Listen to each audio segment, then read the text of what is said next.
go YouTube. Back again with another tutorial. This time we're going to do something a little bit bigger, and I'm going to stick with the rustic French vibe, but this one's going to be a little bit more rustic, so might be a little bit long and drawn out, so I'm going to try and do it as quick as possible so there's less talking and more painting, and hopefully you can pick up what I'm doing. Okay, so the first job, get all the handles off, give it a quick wipe down. I'm going to go ahead and give it a base coat, which is what I do quite a lot. And the base coat on this one is going to be Annie Sloan Athenian Black. And no need to sand it or prime it because that's what the paint's designed to do. So I'm just going to go ahead and put the first coat on. I'm just going to put it every which way, just get one full coat on. So I'm going to go ahead and do that, and we'll be back in a minute. Okay, so we've done the first coat, just a quick coat. I'm going to let that dry, and then we're going to put another stippled coat on, but we'll let this one dry. Okay, so the first coat is almost dry. It's not quite dry, but it's good enough. Now we're going to go ahead and do the stipple coat, which I think I showed you in the last video, but I'll just show you a quick bit. So we're just going to stipple the paint on. Can you see that? All over. And the reason I'm doing a stipple coat is because I want it to be thick, I want texture. So I'm just going to go ahead and stipple the whole thing, and then I'll show you quickly. You don't want to see me do the whole thing, it's boring. Right, so the stipple coat is done. I'm not sure if you can see, but it's thick, textured goodness. I'm just going to blast it, and then I'll show you the next bit. Okay, so it's still not quite dry, but I've just blasted a couple of the detail bits there, and where the handle is, and where the keyhole is, and where all the other handles are. I've got some brown. I mean, I've left the lid off this tin, so it's thick as anything, which is what I like. So what I'm going to do is get the brown nice and thick, and I'm just going to dab it, and I want it to look like it's sort of dripped down a bit. I want these bits to look like they sort of not rusted, but you know, I want them to show real signs of wear.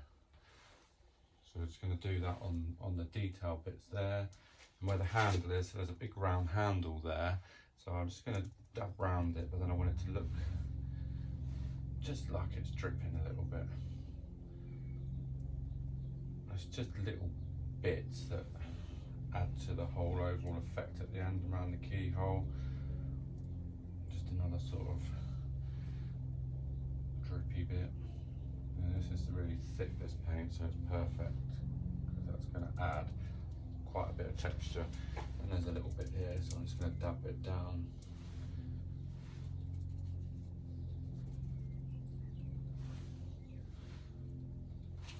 I don't know if you can see that. Yeah, it looks all full, but it's all part of the process.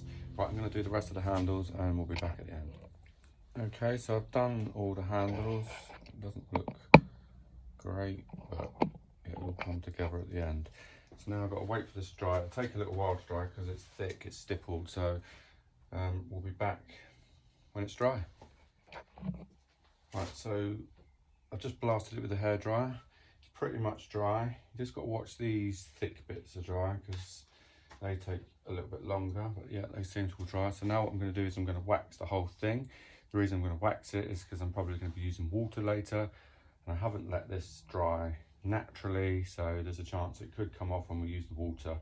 But if you let it dry properly, you wouldn't necessarily have to wax, but I always like to add a bit of wax. So I'm going to go ahead and just wax it. I'll just show you. So I can continue with the waxing, and then we'll be back again later. Okay, so waxing is done, and just give it a little wipe over like that, just to wipe off the excess. You can see that the brown wasn't dry. I don't know if you can see that with some of the brown smudge, but it doesn't matter. We can roll with that. So what I'll do is I'll let it dry again. I'll give it a quick blast, let them little bits dry, and then we'll go again. Okay, so we're ready for the next stage, and I've decided I'm going to just do some blending on this piece. So I've got old white, Paris grey, French linen and Athenian black, which is kind of what I would think of French colours. So when it comes to blending, just go for it. Don't think about it. Just do it. So I'll start with the French linen. And I'm just going to put a piece there like that, and then go for the Paris grey. Paris grey is a bit thick. Quite similar colours. And I think I'm going to go for a touch of black.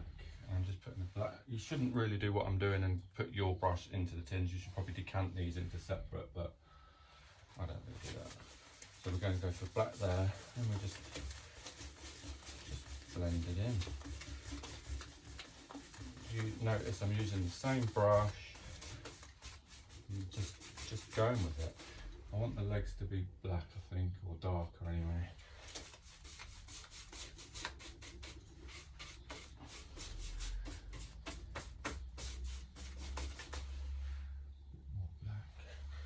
Now, I'm not saying this is the right way to do it, because this is just the way I do it. So I'm sure there's loads of other ways of doing it. Have some old white. Have white at the top. And just cover all that brown bit. And just blend. How's that looking? I mean, it looks a mess until the very last moment generally.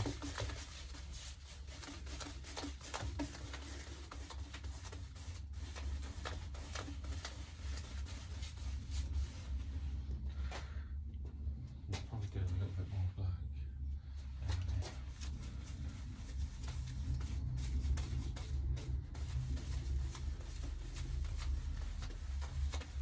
I'm just loosely going with it. I'm not chucking the paint on hard, I'm just loosely blending it all in. Now I'm going to do all of this, and then we'll come back because we want it to be quick. So just jump back on and show you a bit more of the blending, because you might actually find that more interesting. So I'm just going to go along the bottom with black. Put some French linen on as well. Go.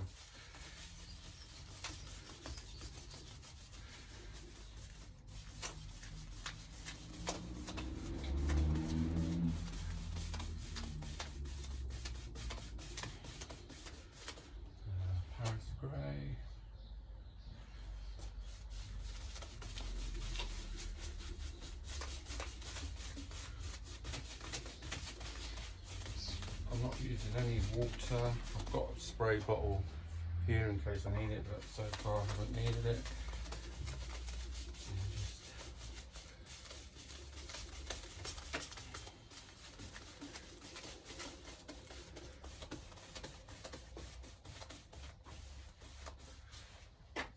It's not looking too bad. Bit of white.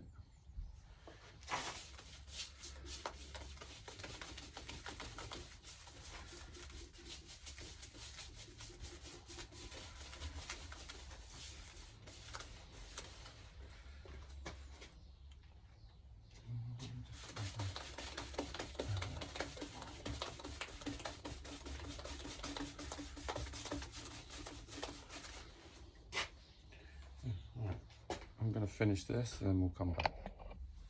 Okay, just about finished that. Now if you follow me on Instagram, you know that my stuff's quite grungy and I like drippy and stuff. It's still wet, just finished it. So now I'm just going to give it a spray.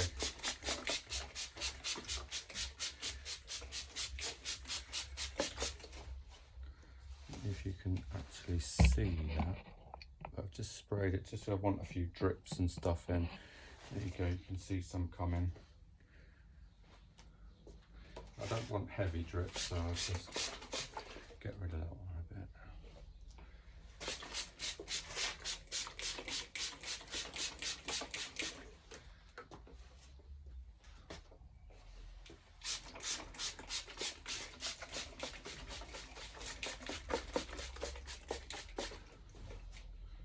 Right, so now I've got to let this dry, and then we'll go over it again for the next stage. Okay, it's still not dry, but I've just blasted a few areas, the bits where we put the brown. I've just put some of the thick brown on here, and I want to water that down. And we just want to go back over these areas. So just a bit more watery down brown.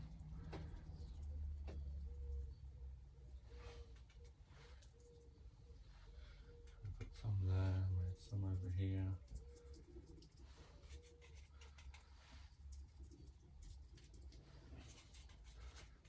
Around the keel and the handle.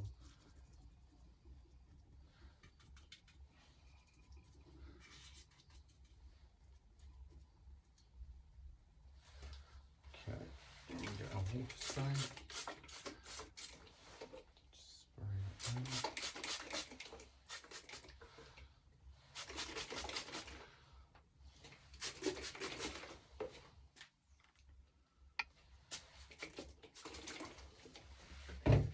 Still looking a bit of a mess, but it all comes together at the end, hopefully.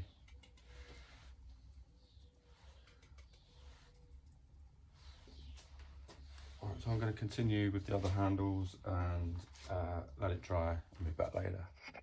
Okay, so somebody asked me the other day, when I paint with the drawers in and stuff, do the drawers not stick? And generally they don't, but on this piece, I mean the drawers I can open from the bottom, so it doesn't matter, but the doors were flush, so if I don't do something now they might stick and I won't be able to open them. So what I'm going to do is just get the Stanley knife and just go around the line of the drawer, just so the paint doesn't completely, it's not dry yet, so I'll do it while it's a little bit wet, so then I can open the door later on.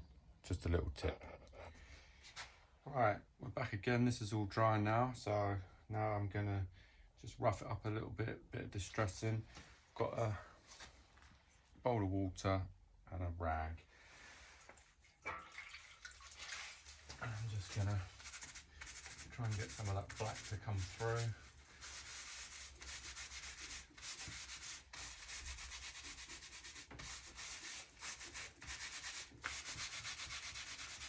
Just rub it in places.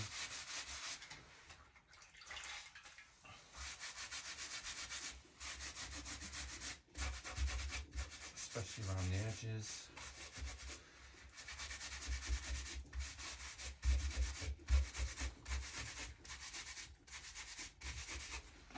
You can see some of the black coming through.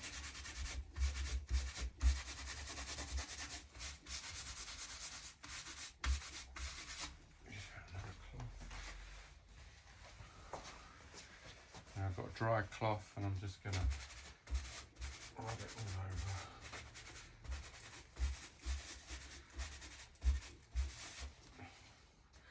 You can still see some of the drips. I will take pictures of this again at the end so you can see. It just gives you the idea. Right, so I'm going to go over the whole thing with the wet cloth, let it dry, and then we're going to come back and do some waxing. Right, I'm not sure if you can see, but you can see some of the black coming through that we've just rubbed with the wet cloth. So I'm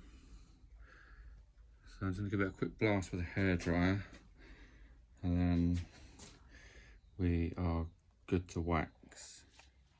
Right, so it's all dry now. I'm going to wax it. For the sake of the video, I'll just wax sort of this bit. I'm going to clear wax it and black wax it, and then it's pretty much it. I'll have to redo the top, but we'll get on with the waxing. So just put some clear wax on.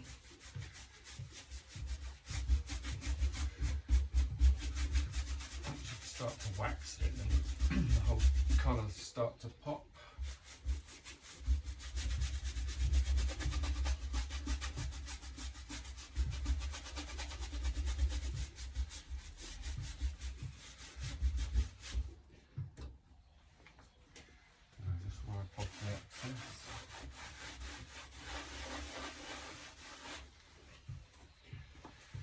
Again, I'm using the same brush, but you shouldn't really. You should have a clear wax brush and a black wax brush, but we don't.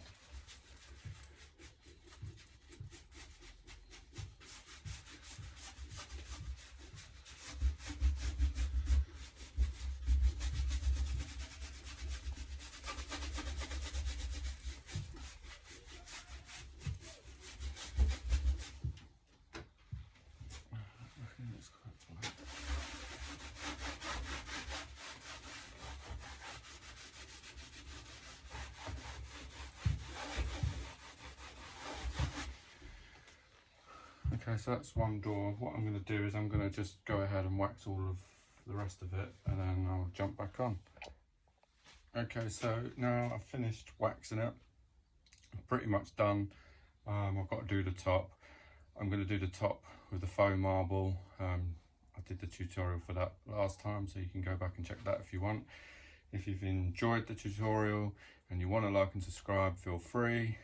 Find me on Instagram, again, if you want to, the Rocky Crystal Interiors. Anyway, I will take some pictures when it's all done, post them in the video, and I hope you've enjoyed the tutorial. Thanks a lot.